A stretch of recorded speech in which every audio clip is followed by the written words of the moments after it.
皆さんごきげんよう、上川薫です。今回取り扱う話題はウクライナ関連のニュースです。まず前半では最近の北朝鮮兵の動向。北朝鮮は情報封鎖が非常に厳しい国であり、韓国のドラマなどを見ても、それが敵対勢力の情報を目にしたものとして処罰されるような国です。場合によっては見せしめのために、韓国ドラマを見ていたからというのを理由として、公開銃殺刑にされることすらあるというのを北朝鮮情報を伝えているデイリー NK などは記事にしています。そのような国から現在ロシアに多くの兵士たちが渡っていて、それらの兵士たちが初めての体験としてアダルトサイト、エロ動画サイトを見て夢中になっているという話がインターネット上で拡散しています。まずはこの話題についてどこから出てきている話か見ておきましょう。北朝鮮兵が初めてエロサイトを見たことにより、これに夢中になっているという話。この発端となったのが、フィナンシャルタイムズの主任外交評論家、ギデオン・ラックマン氏の X での発言です。いつも信頼できる情報源によると、ロシアに派遣された北朝鮮の兵士たちは、これまでインターネットに自由にアクセスできる機会がなかったという。その結果、彼らはポルノを貪るように見ている。ここで出てきたいつも信頼できる情報源というのは、おそらくはフィナンシャルタイムズのお付き合いのあるイギリスの諜報機関 MI6 の関係者から仕入れた話だと見られています。今時エロサイトを見てハマり込んでしまうと言われても、ちょっとピンとこない人もいるかもしれませんが、北朝鮮は日本とは全く状況が異なっているため、こうなるのも仕方がないかなと思わせるような話です。まず第一に北朝鮮ではインターネットは確かに利用することができます。ただしそれは北朝鮮の当局によって限られた範囲での情報サイトにしかアクセスできない非常に狭い世界での話です。世界中のありとあらゆるインターネットの情報に触れられるのはほんの一握りの限られた人たちだけです。それは支配者層の人たちプラスアルファ北朝鮮のサイバー攻撃部隊の人たちです。それ以外の人たちはあくまでもインターネットというのは統制された社会の中の一部分にしか過ぎず、特にそこで北朝鮮の外の情報を知ることができるわけではありません。ちなみに今回の話はエロサイトの話ですが、そうではないところでも北朝鮮ではかなりの情報統制がかけられています。例えば韓国の最近の連続ドラマなどを見ていても、それが敵対勢力の情報だとして処刑されるといったこともありますし、そういった情報の詰まった情報端末などの売買などでも、これもまた死刑になる危険性があるような国です。ちなみに北朝鮮でもスマートフォンはかなりの普及率で、おおむね 70% 以上だと言われています。ですから、端末自体はあるのですが、それは私たちとの使い方とはちょっと違う、インターネットにつなぐための端末ではなく、その用途としては、主にはスマートフォンとしてではなく、本当に携帯用の電話としての利用が多いのだそうです。そして、北朝鮮からロシアに派遣された兵士たちなのですが、年齢帯としては20代だと見られています。これらの兵士たちは、基本的には、私生活ではスマートフォンは持っている可能性がありますが、当然のように軍務のついている現在では、そうした連絡用の端末は取り上げられています。ですから、今ロシアにいるからといって、誰もが自由にインターネットにアクセスして、世界中の情報に触れられるといったわけではありません。現在のところ、彼らがこうしたアダルトサイトにアクセスできるようになった理由というのが、彼らのあまりにも閉鎖された生活というのをちょっとからかうような形で、ロシア兵が刺激の強いサイトをわざと見せて、その反応を見て楽しんでいるというところから、この話が出ているようなのです。普段情報をかなり閉ざされている人たちが、一気に情報の強いアダルトサイトに触れてしまったら、それは止まらなくなるのも仕方ないなと思わせるような話です。ただし、この話には一つ注意点があります。ここ最近私のチャンネルでも北朝鮮関連の話題はいくつか出ていますが、それらの情報の一つ共通しているのは、確たる裏付けとなる証拠というものがなかなか出てこず、本当かどうかはわからないよという結構あやふやなものが多いということです。今回の話にしても、フィナンシャルタイムズの主任外交評論家が述べているからといって、これが本当の真実かどうかについては結局確かめるような情報は出ていません。何しろ、この話の出元である彼自身が情報源は公開できますかと問われた時に、はっきりとノー、答えることはできませんよと言っています。あくまでも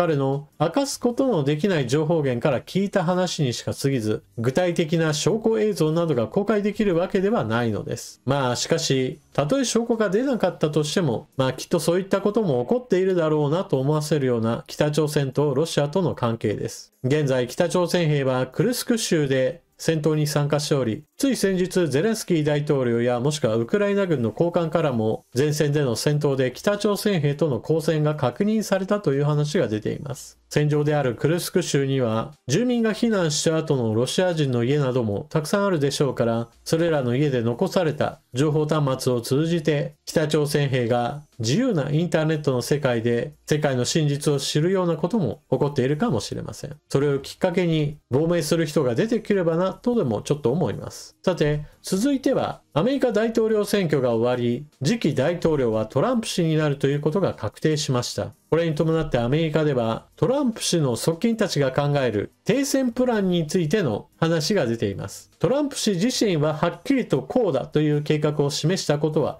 今のところはありません。あくまでも自分が大統領になればその最初の1日でこの戦争を終わらせることができると話しているだけです。ですから今回の話も本当かどうかについてはわからない上に、そもそもトランプ氏がこの計画を採用するかどうかもわからないというかなりあやふやなものです。しかし現状ではそのような情報しか出ていないところに、よく言えばトランプ氏の意外性を評価する人もいますし、悪く言えば本当は計画が何もないかもしれないということを思わせるところです。さて、その終戦プランなのですが、現在の戦場を凍結しようというプランです。ロシア軍の占領している地域は全くそのままで戦闘を停止し、その上でウクライナ領の中に非戦闘地域を策定。さらに戦闘をそれ以上進ませないためにも、ヨーロッパの軍隊がこの戦闘監視団として入ることによって矢面に立ち、それをもってロシア軍に戦闘行為を思いとどまらせようというものです。これに加えて20年間ウクライナに対しては NATO への加盟を禁ずる、そうした条件も付け加えることによって停戦期間中にウクライナがNATO 加盟入りをすることを阻止するということも含まれています。その凍結されている期間においては、アメリカはロシアに対して行っている凍結資産から生まれ出てくるお金を元にしてアメリカ製兵器を購入、ウクライナに供与することによってウクライナをそれとなく支援も行うというようなこととなっています。この場合だとアメリカの手出しは全くないので、アメリカ自身にとっては痛みはないというわけです。まず最初にこの終戦計画なのですが、ロシアによる侵略についてこれを一切妨げないという意味ではアメリカにとっては良いでしょう。しかしウクライナにとってもロシアにとっても果たしてこれで満足するかといえば、どちらにとってもおそらく満足することはできないでしょう。というのも、プーチン大統領にしてみれば、アメリカが支援をこれから行わないというのであれば、ウクライナに対する支援は60から 70% 程度減少する可能性があるわけです。そのようなことであれば、単純に国力比ウクライナ1に対してロシア10というこの構図から言って戦争を続ければ続けるほど有利になるという状況を生み出すわけですから、アメリカが支援を行わないと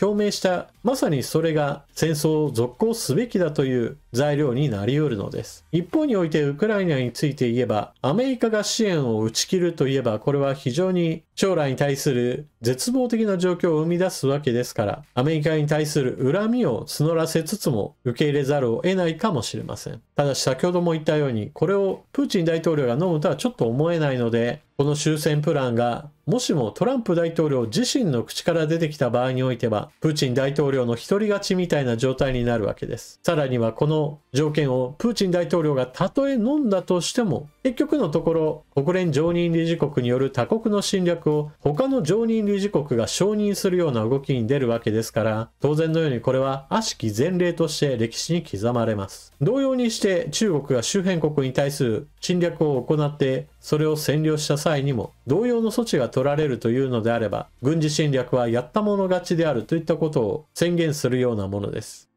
すでにそのような状態になりつつあり、それが定着するのも時間の問題という非常な危険な状態に陥っています。そしてこのことから日本が学ばなければならないのは、一旦攻撃、占領された場合においては、どんなに国際法上において相手が不当な行為であったとしても、軍事力によって押し切られた場合においては、屈辱的にこれを飲まなければならないということです。それは現在でも北方領土をロシアが占領し続けていて、返す気などないのにもかかわらず、返す気があるかのように振る舞えば、日本からお金を引っ張れるのと同様にして、いかにして相手にやられないか、そのための備えをすることの重要性が格段に高まっていることを意味します。日本の平和主義に基づく教育の話としては、どこかの国が戦争を起こせば、その国に対して全世界が敵対的な行為を取るかのような幻想を抱かせるわけですが、現実にはそうではなく、味方になってくれる国もあるが、傍観しているだけの国もあり、さらには侵略国に対する友好的な態度を崩さない国もたくさんあるよという現実を私たちは